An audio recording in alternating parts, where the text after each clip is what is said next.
filled the streets, walking solemnly through the Berkshire town from early this morning as well-wishers from across the country travelled to Windsor to give thanks to Britain's longest-serving monarch and her life of dedication, duty and service. Parents pushing buggies, schoolchildren dressed in blazers, tourists clutching cameras and pensioners clutching bouquets of roses, sunflowers and lilies filed past the towering walls of Windsor Castle to gather together in memory of their cherished queen.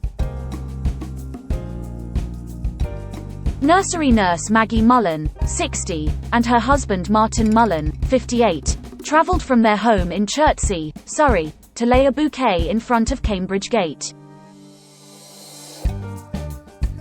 Maggie said, "We've known nothing but having a queen. I feel like a massive part of our history has been lost now. We all knew it was going to happen, but it is still such a shock. She gave so much to the country in good times and bad times. We were so lucky to have her." A memorial of flowers, balloons and messages grew steadily under sunny skies outside the Queen's favourite home. Royal Family Live. King Charles fights tears in first images since death of beloved Queen. King Charles III was pictured fighting back tears as he left Balmoral following the death of his mother, Queen Elizabeth II. A photograph showed Charles in the back seat of a grey car, with Camilla at the front sitting beside the driver. Both of them wore black. One message read, "To our beloved Elizabeth, a leading light and example. Thank you for your service. You'll forever be in our hearts." Royal fans Mick and Jill Pemberton, from Yateley, Hampshire, also placed a bouquet. Jill, 61, said, "I love the Queen and everything she represented. She dedicated her whole life to this country. I used to see her every year at Royal Ascot.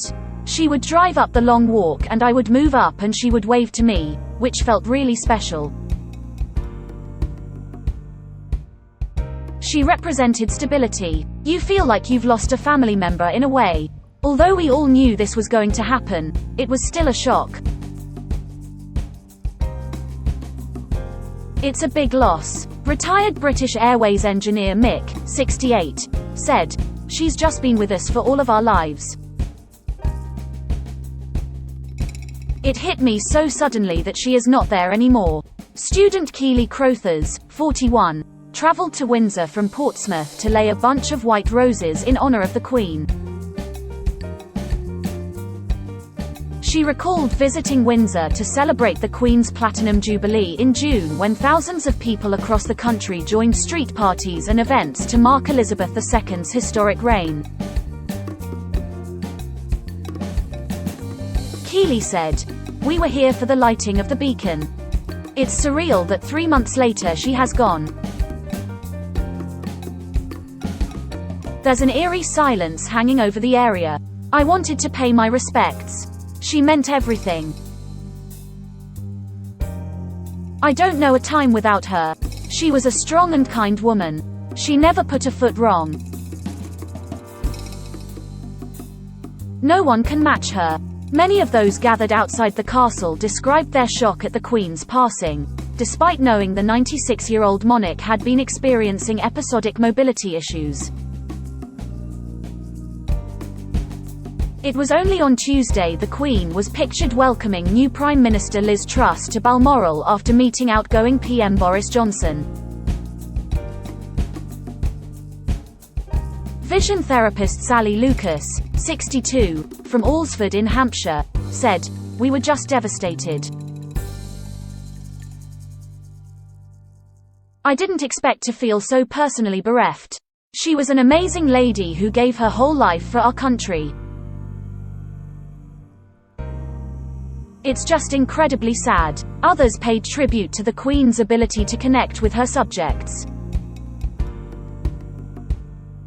Full-time mum Nicole Byrne, 30, travelled from Birmingham with her mum Susan, 53, and children Enya, 8, and Evelyn, 5.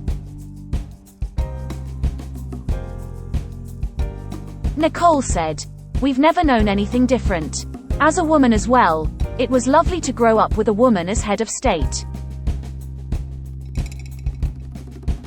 She seemed like everyone's nan. I love the royal family." Susan paid tribute to the Queen's lifelong service to the UK. She said, "She was devoted to her duty. The country came first. She wasn't just the Queen of this country. She was known around the world."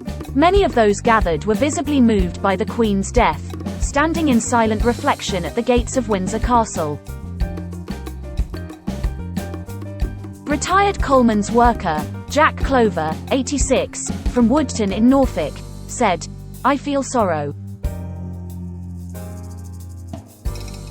It was obviously inevitable, but I just feel sorrow. It's the end of an era."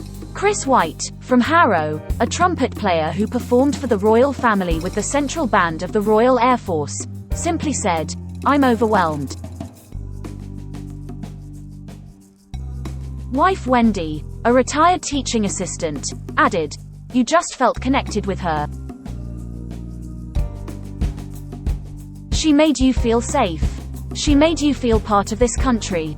When you had her presence, you thought everything would all be all right."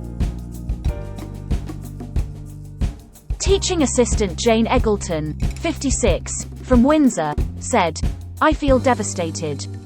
The Queen was everything to us. You looked up to her. You would wait every year for the Queen's speech to inspire you." The mother of four described how special it was when she saw the Queen at the Windsor Horse Show and the time the late monarch attended a school concert at Alexandra Gardens in the town, meeting children from Jane's school. She said, "She was just so friendly. She was just like one of us at the end of the day." John Broadhead, 73, a retired shopkeeper from Farnham, said, "She meant everything. It was so sad when you saw the picture of her with the Prime Minister a few days ago. She looked so frail. There will never be anyone like her again. I sat in front of the TV from 4 o'clock on Thursday until midnight and tears were just rolling." On Friday, King Charles III met members of the public outside Buckingham Palace as the country adjusted to a new monarch. Britons in Windsor, on the whole, voiced their full support for the 73-year-old sovereign. Wendy said, "I think he'll be all right. H has had a lot thrown at him. He'll follow in his mother's footsteps, I'm sure." Many agreed, saying the Queen's example would serve as inspiration for the King, who has had to step into the role at a time when he and the rest of the royal family are grieving.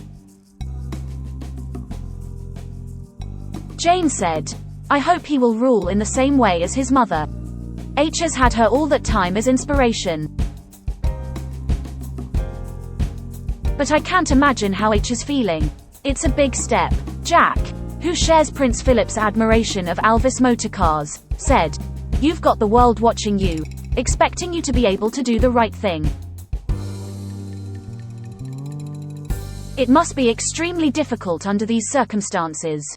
But John said some wanted the crown to pass to Prince William instead of King Charles. He explained, "I think a lot of people wanted to skip past him and go to William because of all the mess we went through with Diana and Camilla." Others disagreed, saying the Queen would have wanted her eldest son to reign and her wishes and British custom should be respected. Keeley said, "I think H is going to be a great king. H has been preparing all his life for this role. His mother will have trained him well. H is going to be a fantastic king." Related articles: Meghan and Harry come back to boost royal status, says Piers Morgan. Biden meddles Brexit row again. Trust told to cave on EU demand. Queen Elizabeth. What previous health problems did Her Majesty have? Lorraine Kelly brands Queen a badder after startling discovery Liz Truss plan to lift fracking ban dubbed totem for Tory right.